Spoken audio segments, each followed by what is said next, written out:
অল্প দিনের মধ্যে খুব বেশি পরিমাণে ওজন কমাতে চাইলে তোমরা কিন্তু অবশ্যই লাঞ্চে ভাতের পরিবর্তে সয়াবিনের এই রেসিপিটি ট্রাই করো। পেট কিন্তু অনেকক্ষণ পর্যন্ত ভরাও থাকবে আর ফুল অফ নিউট্রিশন অ্যান্ড প্রোটিনে ভরপুর এই রেসিপিটি। তার জন্য 1 কাপ ছোট সাইজের সয়াবিনকে ভালো মতো গরম জলে ধুয়ে জল নিংড়ে রেখে দেবো। তারপর প্যান গরম করে সামান্য একটু বাটার মেল্ট করে আদা রসুন বাটা, পেঁয়াজ কুচি, কাঁচা লঙ্কা কুচি, ক্যাপসিকাম কুচি, ধনেপাতার ডাঁট দিয়ে ভালো মতো একটু ভেজে নিয়ে দিয়ে দেবো জল। তার মধ্যে দিয়ে দেবো সামান্য একটু লবণ, হাফ চামচের মতো বেসন, সামান্য একটু সয়া সস একদমই অপশনাল, তোমরা চাইলে এখানে ভিনিগার বা লেবু রস দিয়ে দিতে পারো। ভালো মতো মিক্স করে নিয়ে তার মধ্যে দিয়ে দেবো আবারও সেই জল ঝরানো সয়াবিনগুলো।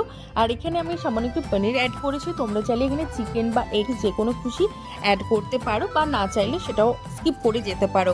ভালো মতো আবারও যখন ফুটে আসবে, সয়াবিন পুরো জলটা টেনে নেবে, ব্যাস গ্যাসের ফ্লেমটা বন্ধ করে দিয়ে তার মধ্যে দিয়ে দেবো একটু পেরি পেরি মশলা, তোমরা চাইলে ম্যাগি মশলাও দিয়ে দিতে পারো, সামান্য একটু ধনেপাতা কুচি দিয়ে দেবো। ব্যাস রেডি হয়ে গেছে আমাদের রেসিপি।